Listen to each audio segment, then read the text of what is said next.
नमस्कार दोस्तों, आज हम लोग व्हाइट बोर्ड पे कुछ चीज़ें देखेंगे SWP के बारे में। यानी कि म्यूचुअल फंड में अगर आप लोग महीने की पेंशन जनरेट करना चाहते हैं, as a monthly pension use करना चाहते हैं, जैसे कि आप लोगों को सीनियर सिटीजन्स की सेविंग स्कीम में मिल जाता है और प्रधानमंत्री वय वंदना योजना के टाइप में स्कीम में मिल जाता है।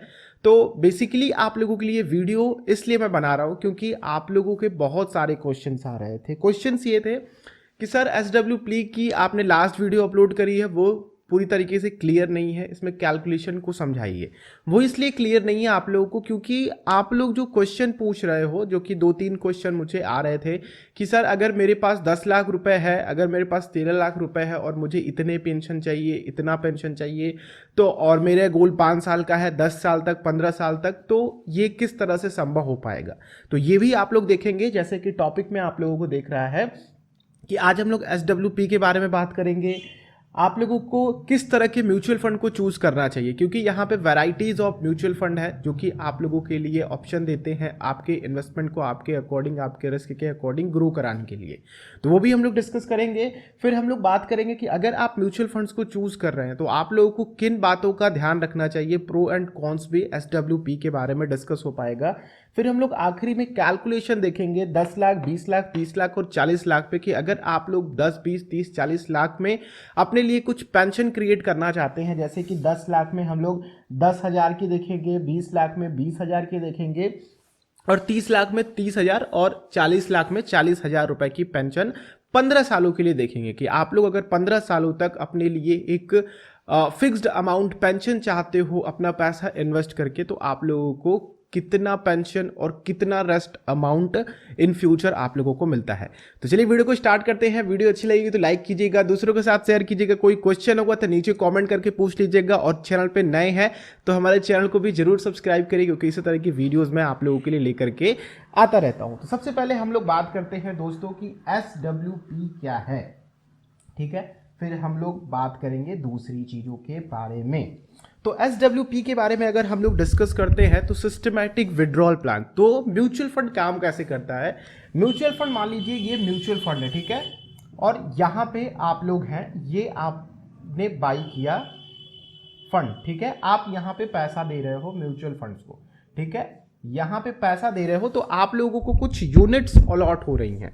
अब ये जो यूनिट्स अलॉट हो रही हैं आप लोगों को, ये NAV के ऊपर अलॉट होती हैं कि प्रेजेंट NAV उस फंड की क्या है। तो मान लीजिए आपने 1 लाख रुपए इन्वेस्ट किया, ठीक है, 1 लाख रुपए इन्वेस्ट किया इसमें।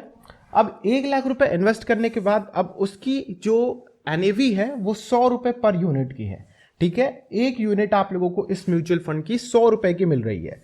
तो अब यहां पे जो आप लोगों को यूनिट अलॉट होंगी वो होंगी 1000 यूनिट, ठीक है। 1000 यूनिट आप लोगों को अलॉट हो गई उस म्यूचुअल फंड की, ठीक है। अब म्यूचुअल फंड की यूनिट अलॉट होने के बाद जब आप लोग SWP ऑप्शन को चूज करते हैं, सिस्टमैटिक विड्रॉल प्लान को चूज करते हैं, तो आप लोग ये चाहते हैं कि आप लोगों को at the end of month 3 महीने बाद, 6 महीने बाद या फिर 1 साल बाद आप लोगों के अकाउंट में आप लोगों को पैसा मिलता रहे। जैसे कि मैं मान लेता हूं कि किसी एक A बंदे ने, ठीक है, इन्हीं को मान लेता हूं मैं कि A बंदे ने चाहा कि उसे 10,000 रुपए हर महीने विड्रॉ होकर के मिले। अब यहां पे क्या हो रहा है दोस्तों, 1000 यूनिट्स आप लोगों को अलॉट हुई जो कि 100 रुपए की थी, ठीक है। अब इसकी कीमत जो है 100 रुपए से एक यूनिट की 120 रुपए हो गई, ठीक है।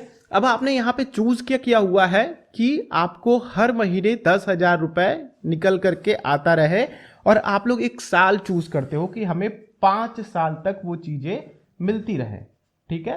5 साल तक वो चीजें मिलती रहे तो ये 120 रुपए का अब यूनिट हो गया, ठीक है। अगले महीने या फिर 1 साल बाद या फिर इसी तरह से इसकी एक इंक्रीजिंग ग्रोथ हो रही है, एक सब्सटेंशियल ग्रोथ हो रही है, ठीक है। एक मान करके चलते हैं समझने के लिए। तो अब यहां पे जो 1000 यूनिट है दोस्तों, अब आप लोगों ने 10,000 चूज किया है कि आप लोगों को 10,000 रुपए की मिले। तो आप लोग क्या कीजिए कि 10,000 रुपए जो भी आ रहा है उसको आप लोग 1000 यूनिट को 120 से मल्टीप्लाई कर दीजिए, ठीक है। ये आप लोगों के पूरे म्यूचुअल फंड की वैल्यू हो जाएगी कि इतना म्यूचुअल फंड की आप लोगों के पास कह लीजिए कि कैपिटल एप्रिसिएशन हुआ है या फिर आप लोगों ने कैपिटल गेन किया हुआ है, यहाँ पे ये गेन किया हुआ है। अब आपको 10,000 रुपये चाहिए तो यहाँ से यूनिट्स ऑटोमेटिकली आपके चूज किए हुए समय पे सेल हो जाएंगी और 10,000 रुपये आपके अकाउंट में आ जाएगा। और यहां से क्या है कि यूनिट्स आप लोगों की माइनस हो जाएंगी, यूनिट्स माइनस हो जाएंगी, यानी कि जो भी आप लोगों की 1,000 यूनिट्स हैं, अब जो भी 10,000 का अमाउंट आप लोगों का बचता है वो आप लोगों का यूनिट खत्म हो जाएगी आपके। अब रेस्ट जो भी यूनिट्स बचती हैं उन पे आप लोगों के आगे रिटर्न काउंट होते जाएंगे, पैसा कंपाउंड होता जाएगा, ग्रोथ होती जाएगी और यूनिट्स ऐड होती जाएंगी जिस भी तरह के आप लोग चूज करते हो। ठीक है, इसको थोड़ा सा और अच्छे से समझ लीजिए जिससे कि आप लोगों को ये क्लियर हो पाए कि मैं क्या समझाना चाह रहा हूं। अब मान लीजिए कि यहां पे 1,000 यूनिट्स में 100 यूनिट्स आप लोगों की सेल हो गई। अब 100 यूनिट सेल हो गई, अब अगले साल क्या होता है, यानी कि आप लोगों को साल भर, महीने की या फिर 3 महीने, 6 महीने, जिस भी तरह की आप लोगों ने चूज करा है, अब बचती हैं 900 यूनिट। अब 900 यूनिट्स में क्या हुआ है कि उस म्यूचुअल फंड में आप लोगों ने ग्रोथ ऑप्शन को चूज करा हुआ है, तो इसमें आप लोगों का और यूनिट्स ऐड हो जाता है ड्यू टू ग्रोथ ऑप्शन। जो भी डिविडेंड्स आते हैं कंपनी की तरफ से या फिर जो भी आप लोगों को कैपिटल एप्रिसिएशन होता है डिविडेंड के साथ, आप लोगों का जो भी आता है वो दोबारा से इसमें री इन्वेस्ट हो जाता है। तो यहाँ पे 920 यूनिट हो गए आपके। ठीक है, 920 यूनिट हो गए। तो इस तरह से दोस्तों आप लोगों का धीरे धीरे यूनिट भी ग्रो होता रहता है, प्लस आप लोगों की जो यूनिट की प्राइस है 120 रुपए, आगे चल करके हो सकता है वो 130 हो जाए। ठीक है, या हो सकता है कि 115 हो जाए। ठीक है, या हो सकता है कि 100 रुपए दोबारा हो जाए। ठीक है, ये मार्केट के ऊपर डिपेंड करेगा या फिर जिस भी तरह के आप म्यूचुअल फंड को चूज करते हो उसके रिटर्न के ऊपर डिपेंड करेगा। ठीक है, तो आप लोगों को तो ये तो क्लियर हो गया कि आखिर ये SWP क्या है और ये किस तरह से काम करता है और ये किस तरह से आप लोगों को पेंशन जनरेट करके देता है। अब हम बात करते हैं कि अगर आप लोग SWP में इन्वेस्ट कर रहे हैं तो किन बातों का आप लोग ध्यान रखेंगे, यानी कि things to consider before investing in SWP। तो SWP में इन्वेस्टमेंट करने से पहले मैं आप लोगों को बता दूं कि प्योर आप लोगों का ये म्यूचुअल फंड के यूनिट्स पर डिपेंड करता है। ठीक है, अगर आप लोग इक्विटी वाले को चूज करते हो तो इक्विटी जिस तरह से वॉलेटाइल होता है उस तरह से आपके यूनिट्स भी ज्यादा सेल होंगे। जैसे कि मान लीजिए कि अभी आपने कोई एक्स फंड को चूज किया होता, ठीक है, इक्विटी म्यूचुअल फंड्स को, और मार्केट जिस तरह से कोविड की वजह से पूरी तरीके से धाराशाही हो गया था, यूनिट्स की प्राइस कम हो गई थी। अगर आप लोग स्टिल अपने यूनिट्स को सेल करके उतने अमाउंट निकालते तो आप लोगों की ज्यादा यूनिट सेल होती हैं। ठीक है, आप लोगों को अमाउंट तो उतना मिलता है लेकिन आप लोगों की उस समय यूनिट से ज्यादा सेल होती, तो वहां पे आप लोगों को नुकसान भी होता। वहीं पे अगर मार्केट ग्रो कर रहा है, ठीक है, बुल पोजीशन में है, जैसे कि इस तरह के मार्केट आप लोगों को देखने को मिल रहे हैं, प्रेजेंट मार्केट मैं आप लोगों का नवंबर में वीडियो बना रहा हूं। ठीक है, तो इस तरह के मार्केट में आप लोगों को SWP प्लान से इक्विटी में फायदा होता है, यानी कि आप लोगों की यूनिट्स की जो प्राइस है वो बढ़ती जा रही है और आप लोग जो विड्रॉ कर रहे हैं वो ज्यादा प्राइस पे सेल होकर के आप लोगों को मिल रही हैं। तो यहां पे रिस्क भी है कि आप लोगों की यूनिट्स जो है वो पहले ही खत्म हो जाए सारी, और आप लोगों ने जो 15 साल का प्लान चूज किया है वो 12-13 साल में ही सब खत्म हो जाए। ठीक है, और ये भी हो सकता है कि आप लोगों ने जो 15 साल का चूज किया है उसके बाद भी आप लोगों के पास बहुत सारा अमाउंट बचे due to the return of that fund जो भी आप लोगों ने चूज किया हुआ है। अब बात करते हैं कि आप लोग इस तरह की चीजों से बचने के लिए क्या इन्वेस्टमेंट करें। ठीक है, किस तरह के म्यूचुअल फंड में इन्वेस्टमेंट करें। देखिए यहां पे किस तरह के म्यूचुअल फंड को चूज करने की बात आती है जब भी हम लोग SWP ऑप्शन को चूज करते हैं। जैसा कि मैंने आप लोगों को बताया कि यूनिट सेल होती हैं, और यहां पे अगर आप लोग इक्विटी को चूज करते हो तो मार्केट की वॉलेटिलिटी को आप लोगों को झेलना पड़ेगा। साथ ही अगर आप लोग लिक्विड या फिर डेब्ट को या फिर इस तरह के इंस्ट्रूमेंट को चूज करते हो जो आप लोगों के एक फिक्स्ड और कह लो जो कि एक लीनियर रिटर्न के हिसाब से चलते हैं, जैसे कि डेब्ट फंड्स हो गए, शॉर्ट टर्म्स के फंड्स हो गए, अल्ट्रा शॉर्ट टर्म्स फंड हो गए, तो इस तरह के जो लिक्विड फंड्स होते हैं इसके लिए बेस्ट ऑप्शन होते हैं। यहां पे क्या होता है कि आप लोगों का जब मार्केट काफी ज्यादा वॉलेटाइल होता है, जब आप लोगों का बियर पोजीशन बन जाता है मार्केट में, यानी कि मार्केट धाराशाही होने लगता है जिस तरह से कोविड की वजह से, तो इनकी यूनिट्स बढ़ती हैं। ठीक है। और जब मार्केट ग्रो करने लगता है तो इनकी यूनिट्स की जो प्राइस होती है वो एवरेज हो जाती है, क्योंकि यहाँ पे डिमांड पे डिपेंड करता है। जब इक्विटी में काफ़ी कुछ चीज़ें चलने लगती हैं, जैसे कि कोविड की वजह से चला तो कई सारे लॉकडाउन हुए, कंपनी पूरे मार्केट ठप पड़ गई, तो यहाँ पे क्या हुआ कि लोग डेप्ट की तरफ बढ़ने लगे, अपना इन्वेस्टमेंट डेप्ट की तरफ बढ़ाने लगे और यहाँ पे इसके एनएवीज बढ़ने लगी, इसलिए रिटर्न्स भी आप लोगों के डेप्ट म्यूचुअल फंड्स ने मार्च से लेकर के अगस्त तक में काफ़ी अच्छा दिया एज कंपेयर टू इक्विटी। उसी तरह से दोस्तों आप लोगों को सोचना है कि आप लोगों को रिस्क कितना लेना है और फिर उसी के अकॉर्डिंग आप लोगों को यह सोचना है कि आप लोगों का रिटर्न कितना बनेगा। तो अगर आप लोग डेप्ट या फिर लिक्विड वगैरह में इन्वेस्ट करते हैं तो आप लोगों को ज़्यादा उम्मीद नहीं करनी चाहिए कि आप लोग 15-20-50% या फिर 30-20 इस तरह के रिटर्न आप लोग निकाल सकते हैं। आप लोग एक एवरेज लेकर के चलिए कि आप लोग 8 से 10% के बीच या फिर मैं कहूँगा कि 7 से 10% के रिटर्न की उम्मीद कीजिए। अगर आप लोगों को 10% की कैपिटल एप्रिसिएशन मिल रही है या फिर कह लीजिए 10% आप लोगों का रिटर्न बन रहा है तो ये रिटर्न कह लीजिए कि आप लोगों के लिए बेस्ट होगा। इससे बेहतर या फिर कह लीजिए इससे बेस्ट म्यूचुअल फंड आप लोगों के लिए कोई नहीं होगा। तो मैं कहूंगा कि आप लोग ऐसे म्यूचुअल फंड को चूज कीजिए जो कि सिक्योर्ड हो, जो कि फिक्स इंस्ट्रूमेंट में पैसा डालता हो, जैसे डेप्ट, लिक्विड वगैरह। इस तरह के ऑप्शन SWP के लिए बेस्ट होंगे और यही रिकमेंडेशन आप लोगों के लिए रहेगी। तो चलिए देखते हैं दोस्तों कि आप लोगों का 20 लाख, 10 लाख और 30-40 लाख में कितना मंथली पेंशन जनरेट होगा और आप लोगों का 15 साल में कितना अमाउंट जो आप लोगों का रेस्ट है वो बच पाएगा। तो हम लोग कैलकुलेशन में क्या देखेंगे, हम लोग कैलकुलेशन में देखने वाले हैं 15 सालों के लिए, ठीक है, फिर 15 सालों के लिए फिर हम देखेंगे कि आप लोगों का अमाउंट कितना बचता है, ठीक है। फिर हम लोग देखेंगे कि आप लोगों की जो पेंशन है वो कितनी जनरेट होती है जब आप लोग अमाउंट उसमें जितना अमाउंट डालते हो, ठीक है। जैसे कि जो डिजायर आप लोगों के क्वेश्चन आ रहे थे कि हमें 10,000, 15,000, 20,000 की पेंशन चाहिए या फिर हम एक इनकम जनरेट करना चाहते हैं, तो वो यहाँ पे लिखा जाएगा। यहाँ पे आप लोगों का मेच्योरिटी पर या फिर कह लीजिए जो आप लोगों का गोल है उस पर कितना रेस्ट अमाउंट बचता है। फिर यहाँ पे गोल्स जो है 15 सालों के लिए और यहाँ पे जो आप लोग इन्वेस्टमेंट अमाउंट करेंगे वो हम लोग लिखेंगे। तो 10 लाख वालों के लिए हम लोग लिखते हैं, तो यहाँ पे मैंने कैलकुलेशन किया हुआ है, तो आप लोगों का ज़्यादा समय वेस्ट नहीं करूँगा मैं।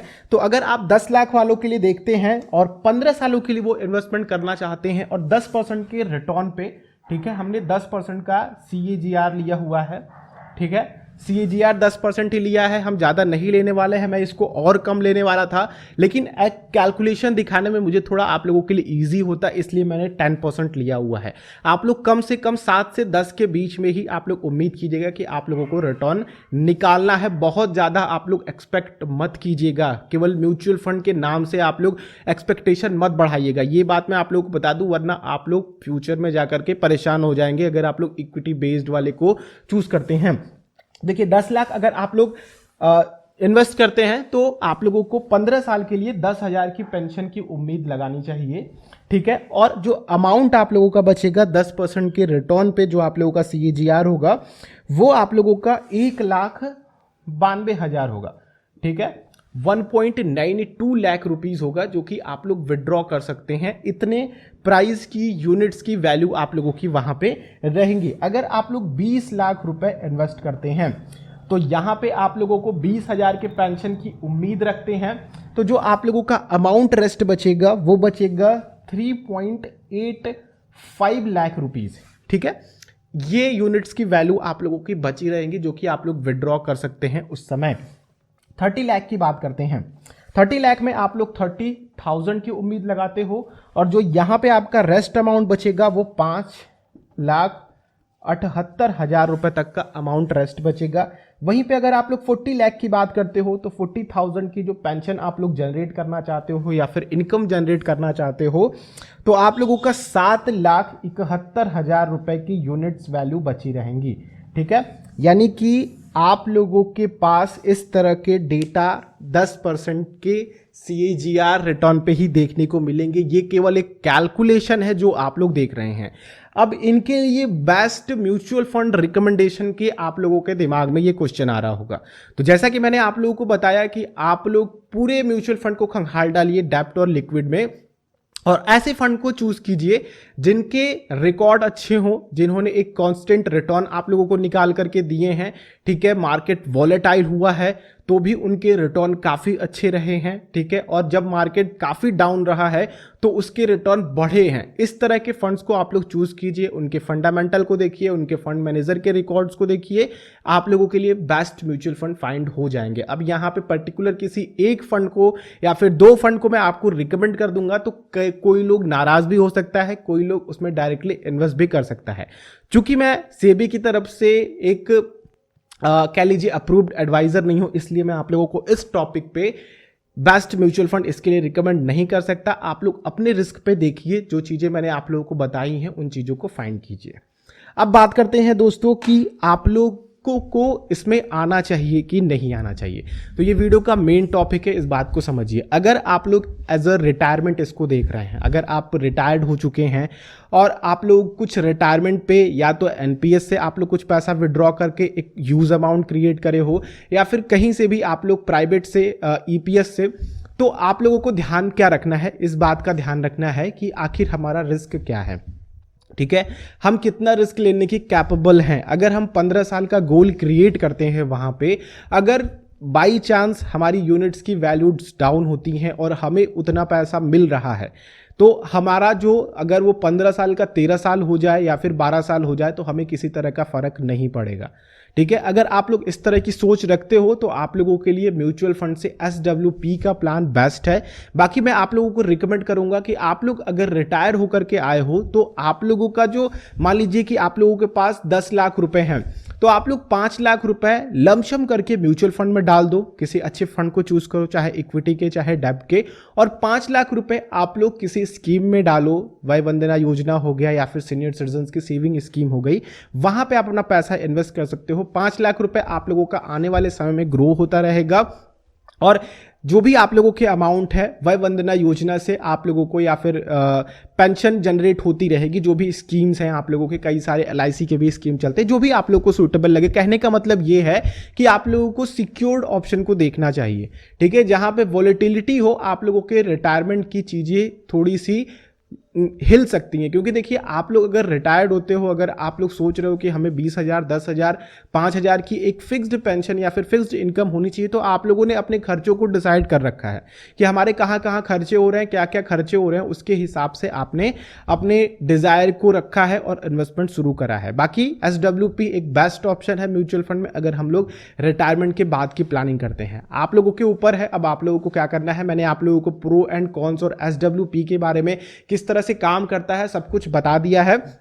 कोई भी क्वेश्चन आ रहा हो तो नीचे कमेंट करके पूछ लीजिएगा, मुझे काफी अच्छा लगेगा। और ये वीडियो अच्छी लगी तो लाइक कीजिएगा, और इस वीडियो में क्या ऐड करना चाहिए था या फिर आप लोगों के नेक्स्ट टॉपिक किस पे होंगे वो आप लोग मुझे नीचे कमेंट बॉक्स में बता सकते हैं, या फिर आप लोग मुझे व्हाट्सएप या फिर इंस्टाग्राम पे अपने मैसेजेस को भी सेंड कर सकते हैं। तो चलिए दोस्तों, हम लोग नेक्स्ट वीडियो मिलते हैं, तब तक के लिए आप लोगों का दिन शुभ हो। जय हिंद। और अभी तक आप लोगों ने चैनल को सब्सक्राइब नहीं किया है तो सब्सक्राइब करके बेल आइकन को जरूर क्लिक कीजिएगा।